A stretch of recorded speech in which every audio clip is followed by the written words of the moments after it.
Smile. So, like everybody else, I picked some pictures to represent what my classroom would be like in 5 years from now. And I think I probably picked some things that were pretty similar to everybody. And the first thing I want to point out was with all these factors, with all these things I'm going to talk about, I think that it's really, two things are important. One is that we create and that there exists a synergy between all the factors.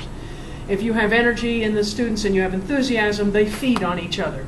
If you have students that are eager to learn, it helps their enthusiasm, so on and so forth. So think about how all these little factors, that are not isolated, there's a synergy between them and they build on each other. And on the other hand, if one breaks down, then probably a lot of them are going to break down. So that's one thing to keep in mind.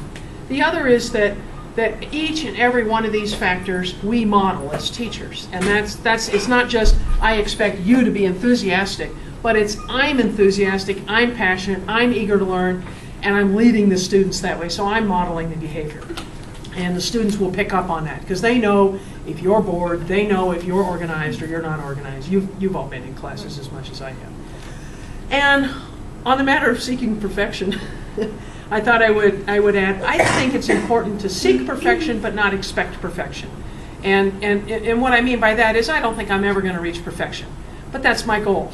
And by saying that, I mean my goal is not, it's just okay or good enough. My goal for my students is the best. I want them to have the very best. I want to be the very best. I want them to want to be the very best. But on the other hand, we're all going to fall short of that. So we recognize if you're not the very best, we're not judgmental, critical, et cetera, et cetera. We're going to coach them on how to get better. So semantic thing, but I think it's important. It's a great goal to have. So what I picked here, like everybody else, I think, I like enthusiastic students. This is a picture of a little kid who's got his hand so high up in the air, his shirt's almost coming off. And I love seeing that kind of enthusiasm in the kids. And again, that's what I'm going to model for them. That's what I want them doing, and we encourage that. Students that are engaged and attentive. They're ready to learn, they're eager to learn, they're ready to take notes, and you can see it in their eyes that they're coming at you and they want to drain your brain of all the information you can give them. And we have to feed that. Another was eager to learn, inquisitive students that want to get into both your content area and that want to learn how to think and that want to be challenged. Like everybody else, I got a picture of a climber here. In fact, this is one I took of a friend in the Andes. We were climbing. I spent 3 years in Santiago, Chile.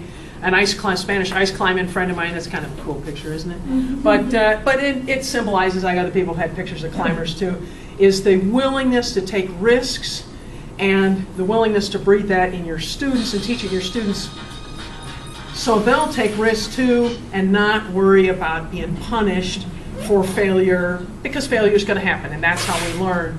And I think maybe we get away from words like failure and get into words like character building and things that let them know that I want you to take risks, I'm going to reward you for taking risks, and when we fall a little bit short or when we learn a lesson from taking the risk, then we proceed on from there. And then the final picture I got here, this is my first classroom that I taught in. Wow. A four-ship formation of T-38s, and the reason I brought this up is that I was thinking of one of the important things that I want to have in my classroom is have the students be an effective group. And this is the most effective group I could think of that I've ever been involved in, and it's because of the things we read and we read about group theory. We all had the same goal. 8 people, we had the same goal.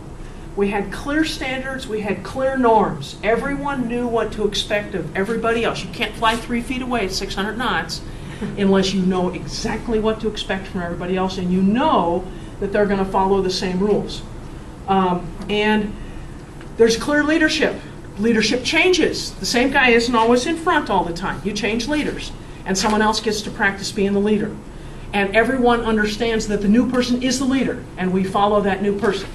Okay, we don't have old loyalties to the other person kind of thing, and that's an important thing to teach to people. Mm-hmm. And we had a shared culture and a shared educational foundation, a shared set of beliefs and facts and knowledges, and that's what it's up to us to build in our students. It's going to be a different culture and a different foundation of facts than this four-ship has. But it's going to be up to us as a teacher to establish that with the students and build that with the students and inculcate in them how important that is that they share and the norms in the classroom are going to be different. They're going to be respect each other. They're going to be don't talk while someone else is talking, et cetera, et cetera, et cetera. All the things that we've learned. Don't attack somebody. Don't make fun of them. No bullying, things like that. But it's all the same thing. And there'll be times when you have one student up there leading, and then he'll sit down and she'll get up there and lead, and that sort of thing. So, and that's all I have, unless there's any questions, thoughts. My quote, I saw this and I thought, boy, I have a quote. It's called a book called Quotes from Great Leaders that someone gave me once, and here's the Winston Churchill quote, and I think it epitomizes me perfectly, and it will epitomize a lot of your students, so see through it. Personally, I'm always ready to learn, though I do not always like being taught. So, That's good. Very questions? Good.